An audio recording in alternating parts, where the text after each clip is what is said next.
John Davis, and this is Motor Week. Join us as we pick the tops in cars, trucks, and utilities with our 2016 Driver's Choice Awards. Pat Goss lends us a helping hand down at Goss's Garage. And Zach Maskell goes over the edge with collectible car insurer Haggerty and their unique mix of business and passion. So come drive with us next.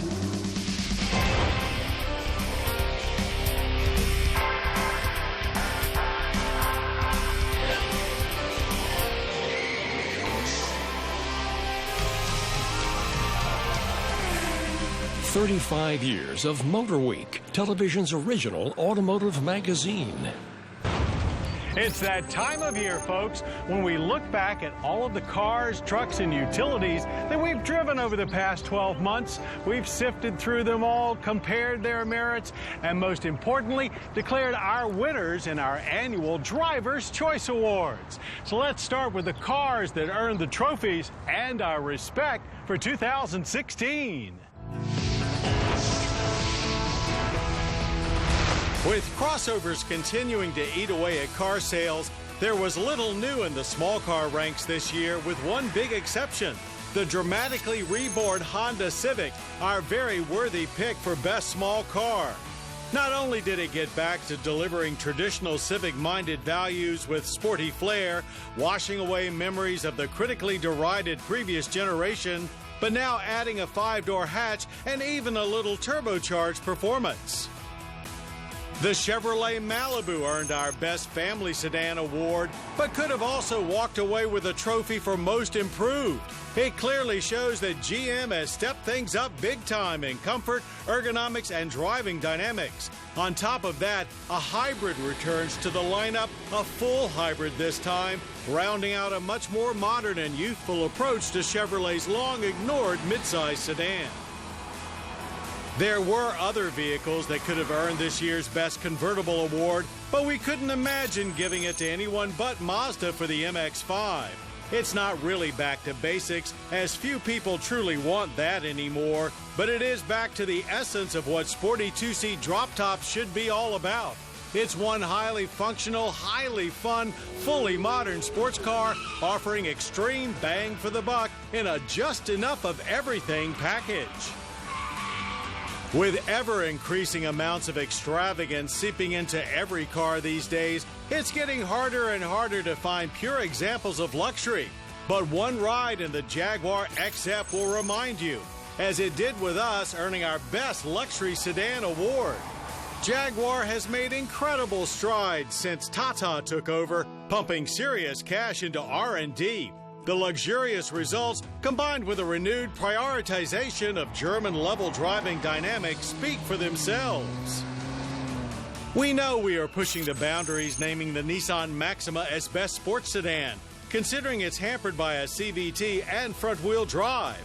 But the Maxima's ability to overcome those deficits with genuine sports sedan prowess is how it earned our nod. More capability than most will ever need, more comfort and luxury than most would expect, all wrapped in sheet metal you can't take your eyes off, at a price that the majority can afford. A modern, yes, 4-door sports car for a modern world. It shouldn't be a surprise that the Chevrolet Camaro earned our Best Sport Coupe Award, as the now ATS-based pony car saw noteworthy improvements in everything that matters: more power, less weight, better fuel economy, and of course the all-important style factor. Combine that with an interior we now like spending time in, and it should be enough to keep the Camaro Mustang war raging on. As for their crosstown rival, our soft spot for American muscle continues, with Best Performance Car Award going to the Ford Shelby GT350R Mustang. Forget about bang for the buck. This street-legal track weapon delivers more of a nuclear explosion for pennies, and couldn't possibly be a more fitting tribute to the Shelby name. You could spend 3 times this much for a performance car, but why would you? Buy one now and thank us later. Our best eco-friendly, the Chevrolet Volt, may have stumbled a little out of the gate when it arrived for 2011, but this second-generation Volt gets just about everything right. It's still all about expanding the EV profile with a gas engine safety net to eliminate range anxiety. But this time around, it also brings a lot more style and a little more emotion to the package, as well as a bit more practicality and increased EV range. Our best dream machines are for when your heart says yes, but your paycheck says no. Here are 3 we put our make-believe dollars down on right now. Starting with Italian performance at its best, the Lamborghini Aventador LP 750-4 SUPERVELOCE. More power, less mass, and it's a Lamborghini. Enough said. Next up is the Mercedes-AMG GTS, the second purpose-built model from the in-house motor madmen at AMG. This tidier two-door arrived with the 911 in its sights rather than exotic supercars and hits the mark dead on. And since SUVs are where it's at these days, we can't overlook the Land Rover Range Rover Sport SVR, the first vehicle to emerge from Jaguar Land Rover's Special Vehicle Operations Division. We weren't sure cramming this much luxurious muscle into one SUV was possible, but it turns out it is, and we can't wait to see what's next. But you won't have to wait too long to see what's next in our 2016 Driver's Choice Awards. Our picks for best trucks and utilities are coming up.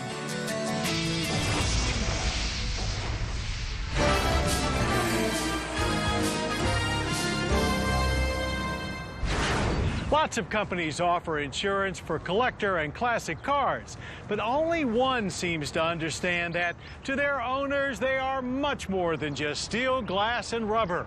Our over-the-edge guy, Zach Maskell, spent a day learning about this family-owned business and its passion for the pure joy of motoring.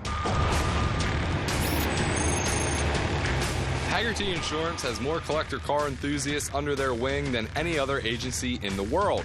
And no other insurance company has as much passion for the objects they protect. So, what could be cooler than heading off to Traverse City, Michigan to cruise with McKeel Hagerty in some of his own classic wheels? Growing up, it was mainly 90s imports that got me really excited about cars. But after hanging out with McKeel for a day and driving some of these fabulously inspirational cars, they should probably get you revved up as well.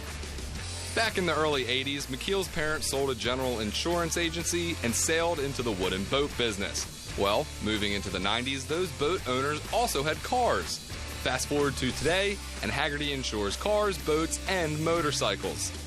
We can't judge somebody else's car. You know, for whatever reason that they bought it or own it, restored it, or built it from scratch out of a bunch of parts, they built it their way and they bought it for their reasons. And our job isn't to judge it. Our only job is to figure out, do they truly like the thing? This had us thinking, it's got to be expensive to insure a collectible car, right? Even though the cars are more and more and more valuable, the premiums are a fraction of the price, typically, of a normal car. Because they don't get used quite as much and people take really good care of them. What car might qualify for such coverage? Luckily for us, Hagerty's Garage has some beautiful examples. So the collection we have is really a collection of stories as much as it is a collection of cars.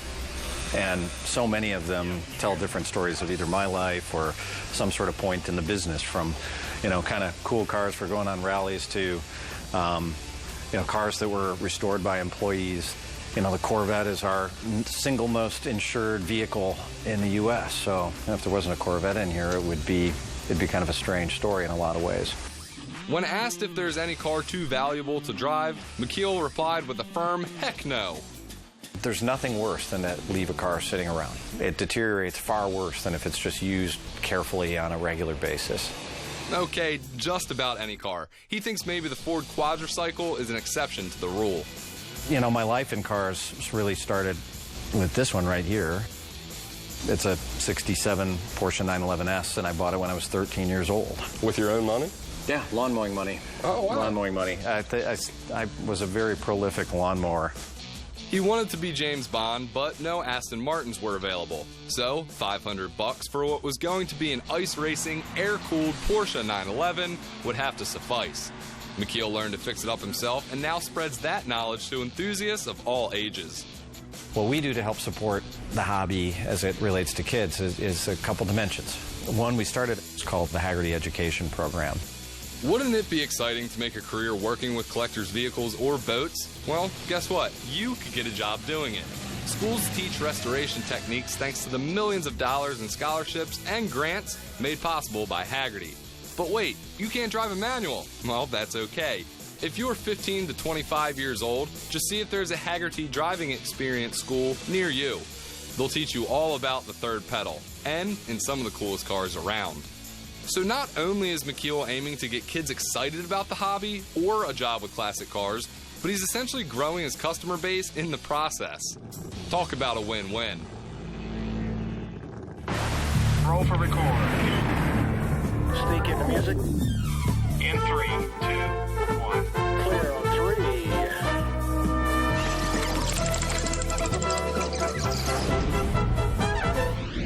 But here it is, some 22 model years later, and the Avanti's basic graceful shape, style, and beauty is not only preserved, but vastly enhanced. The vintage Avanti instrument cluster is retained with all its clarity and simplicity. Pat Goss is always willing to lend a helping hand, so let's motor on over to Goss's garage. This time we have some handy helpers for you do-it-yourselfers. First is a magnetic finger. This comes from Snap-on Tools. Has a magnet in the end, and you can hold those really difficult bolts like up under the dash. All right, here we have Furton. This is a rust converter. It converts rust into a surface that can be sanded and prepped for paint. Does a good job, too. Now, you may think that there's no reason to ever need a protractor around an automobile, but you would be wrong. There are various things like some of the settings under the hood and so on that may require the use of a protractor. This is an electronic one. This is available from various parts vendors and so on. Does a really good job and saves quite a bit of time. It's also magnetic, which helps. All right, now, if you look inside a modern automobile, one thing that you're going to see is missing is any type of bolt, nut, or screw or anything holding the interior together. It's all concealed, and it's all done with various types of plastic clips. But how do you get them apart? Well, you have to pry them apart, and if you try to pry them apart with a screwdriver, invariably, where the screwdriver goes across the adjacent piece, you're going to dent it, or you're going to scratch it. So here we have some plastic wedges and tools. They're different thicknesses and different slopes to them and so on. You can actually wedge them in between the parts and pry on them gently to remove these various parts inside the car, even things like the door panel. Now, one thing to remember, if you have something that uses clips like this, buy new ones before you take it apart, because invariably you'll have to replace them. All right, headlights. Wow, they have become a real issue trying to get them out. They have clips and so on, and many times you can't reach behind them and put a new bulb in them. You have to take the headlight completely out of the car. Well, here we have a couple of tools from Snap-on. One is to push, the other is to pull. What you do with these is you use this plastic piece to go in between the headlamp and the body parts, and you can feel for the release tab in there. Then you put the metal part in and push or pull on it to release the headlamp, and saves damaging the metal around the paint, that is, around the headlamp, and makes your life a lot easier. And if you have a question or a comment, drop me a line right here at Motor Week. Now back to our 2016 Driver's Choice Awards. This time it's the trucks and utilities that we feel more than made the grade. As sales of crossovers and sport utility vehicles continue to explode, and with categories getting more and more crowded, picking this year's standouts was more difficult than ever. But for those looking for a small one, the Hyundai Tucson is our clear choice. Most of the new entries this year were subcompact utes, but the completely rethought and thoroughly modern compact Hyundai Tucson, with its various powertrain options and big crossover style, makes a strong case for being the best all-around package. Combining fuel efficiency, comfort, a full load of features, and enough space for two-row family outings into an easy-to-drive, easy-to-park, and easy-to-afford package sounds like the typical value-added Hyundai formula of more for less. With large families and more stuff in mind, our best large utility award goes to the three-row Honda Pilot. With every rework, this neighborhood staple continues to set the benchmark for its segment. But Honda truly hit this one out of the park. Gone is the boxy, militaristic styling, as this design is much more modern outside, as well as more luxurious inside. Indeed, powertrain efficiency, tech, safety features, available amenities, and even ride and handling are all at the top of the segment. And speaking of home runs, you could tell Volvo hit a game winner with the XC90 at the crack of the bat. No doubt about this one, as it easily won our Best Luxury Utility Award. Not only does it boast the over-the-top technology, comfort, and advanced safety systems you expect in a luxury vessel, it comes with all of the room and capabilities of a full-size family crossover. And does all of that with a pricing address that's much closer to Main Street than Wall Street. Yes, folks, Volvo is back, and this familiar-shaped family truckster is a clear indication of that. There were an awful lot of choices in the pickup truck field this year, as truck sales also continue to lead the way, but none that stood out more than the Nissan Titan XD. While not a full heavy-duty hauler, it certainly is a light-duty plus, with optional diesel power and towing capacity of 12,300 pounds. Nissan accomplished just what they set out to do: add a lot more capability to their full-size truck while fully retaining the personal use feel of the current Titan, throwing in an ultra-tough new look for good measure and adding all of the features today's truck buyers demand, making a niche all their own along the way. Proving that if you can't beat them head on, the smart ones don't quit, they just find a new way to attack. Now, you might think that would wrap up this virtual award ceremony, but we've saved the best for last. It's our best of the year, so stay tuned. Yolanda Vasquez has a Motor News update, so time now for the latest. With so much focus on the connectivity in our cars these days, automakers are flocking to the annual Consumer Electronics Show in Las Vegas to show off their latest highway tech. Standing out among the latest flat screens, cameras, and smart appliances at this year's CES were enough car-related displays to rival a major auto show. Volkswagen kicked things off with the world debut of their Bud E concept, a modern all-electric microvan, loaded with gesture control, voice recognition, and touchscreens that also interface with your smartphone from wherever you roam. The e-Golf Touch features a new touchscreen infotainment system, as well as wireless device charging, electronic voice amplification for front-to-back row conversations, and cloud storage of vehicle personalization settings. Chevrolet chose CES over their hometown Detroit Auto Show to debut the production 2017 Bolt EV, fitting since it's chock full of driver-focused connectivity and convenience features. Ford announced expanded apps and offerings for their Sync system and a tripling of their autonomous vehicle test fleet to make it the industry's largest. Software maker NVIDIA demonstrated Drive PX, a pedestrian and vehicle detection system that can actually learn the difference between types of vehicles. Corning was on hand to showcase the latest glass designed for windshields and in-car displays. One interested visitor, FCA's design chief, Ralph Gillies. For teen driver safety, there was a demo of Smart Wheel, an intelligent steering wheel cover that senses distracted driving behaviors and gives real-time feedback to help teens adopt safer driving practices.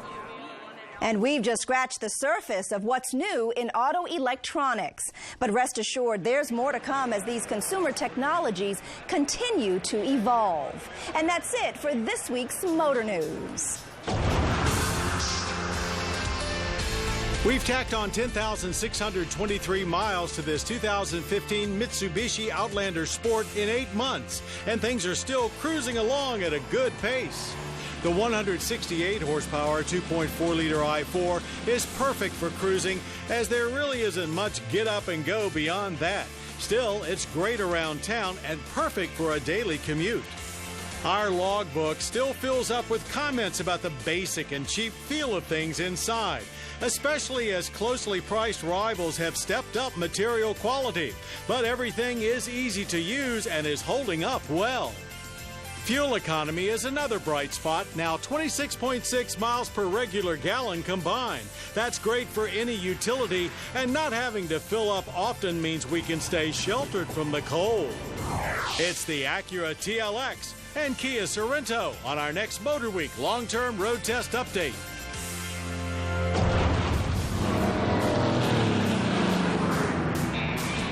While not quite the phenomenon that it once was, the annual Memorial Day weekend running of the Indy 500 is still the greatest spectacle in racing. And like any racetrack, the Brickyard has seen great triumphs as well as great tragedy. And it's the latter you'll read about in longtime friend of Motor Week, Art Garner's Black Noon, the year they stopped the Indy 500. Many of us remember where we were on that sad day when 2 lives were tragically lost on the second lap of 1964's contest. With much research and cooperation from families and crew members, Art does a masterful job of setting the scene of that year's race and the lead up to it. This was a time where deaths in racing were an all too common occurrence, and that 1964 catastrophe led to many changes that have helped make today's sport much safer. So whether you're a fan of the Indy 500 or just like well-written automotive history, this book is a checkered flag must-read. Well, as usual, we've saved the best award for last. It's our Driver's Choice Award for Best of the Year. So let's find out whose trophy case it lands in for 2016.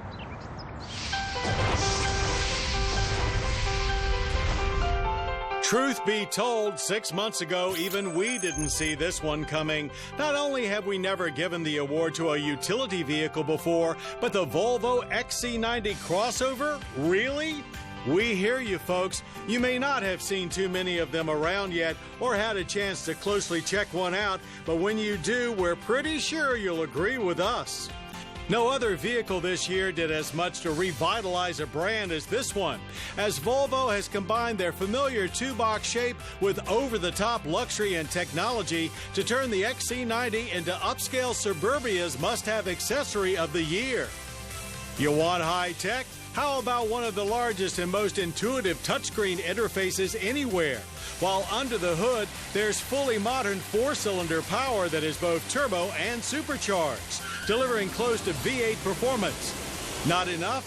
There's a soon-to-arrive plug-in hybrid, too, that adds up to 17 miles of EV driving.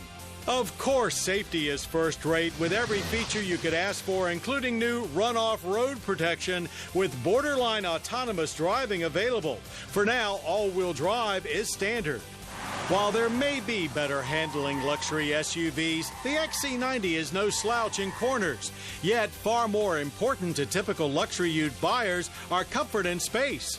Here the XC90 excels with a rear suspension using transverse leaf springs. That allows for maximizing interior space with cargo topping out at 85.7 cubic feet. And ride? Well, a full air suspension is also available, plus towing rates a robust 5,000 pounds. As for the people space, its Swedish-style luxury touches set the tone, but the level of coddling is what really drives it home, or anywhere else you point the nose. Familiar touches like integrated child booster seats are just icing on the cake. Still, what really pushed this vehicle to the top for us this year is the fact that most of the luxury features and performance we've lauded are part of a base XC90 that starts right around $50,000. You can pay a lot more in the luxury crossover field and walk away with a lot less. And that's why the Volvo XC90 drives away as the Motor Week 2016 Driver's Choice Best of the Year. Well, that's our show. I hope you enjoyed it.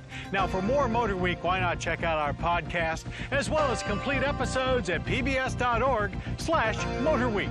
And I hope you'll join us next time as we lay some fresh rubber down on Roebling Road Raceway with the Dodge Viper ACR. Then see if the Jaguar XF keeps the Cat's momentum rolling. Till next time, I'm John Davis. We'll see you right here on Motor Week. To learn more about Motor Week, television's original automotive magazine, visit pbs.org/motorweek.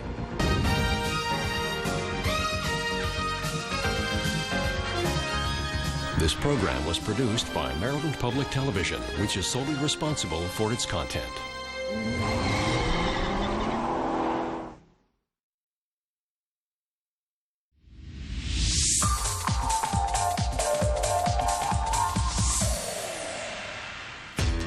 Welcome to English at the Movies, where we teach you American English heard at the movies.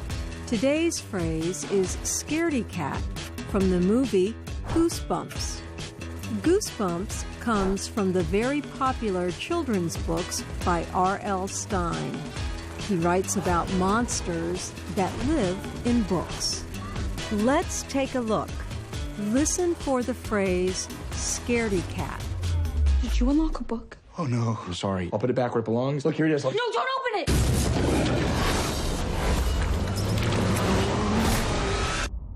All the monsters I've ever created are locked inside these books. Come on, scaredy cat. So, what does that mean? What is a scaredy cat? A person on the run, or a person who is afraid? Let's listen again and see if you are correct. Did you unlock a book? Oh no, I'm sorry. I'll put it back where it belongs. Look, here it is. Look. No, don't open it!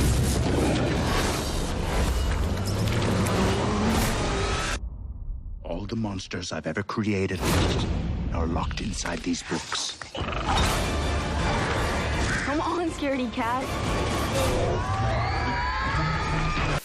A scaredy cat is a person who is very afraid. It is two words put together, scared and cat. Children often use it to make fun of each other. They call people a scaredy cat if they have big fears about something. But when it comes to watching scary movies, I am definitely a scaredy cat. And that is English at the Movies. I'm Ann Ball. I think this is the beginning of a beautiful friendship.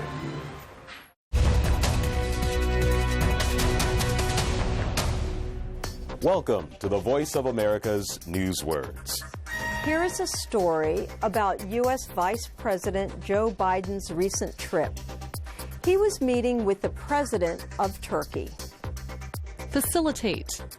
This is their first meeting since the vice president alleged in a speech last month that Ankara helped facilitate the rise of the extremist group by allowing foreign fighters to cross into Syria from Turkey. The comments outraged Turkey's president. Facilitate means to help cause something to happen or to make something easier. This can be seen as a good or a bad thing. In our story, the U.S. had accused Turkey of helping an extremist group. Now, the next time you hear facilitate, you will know what this newsword means.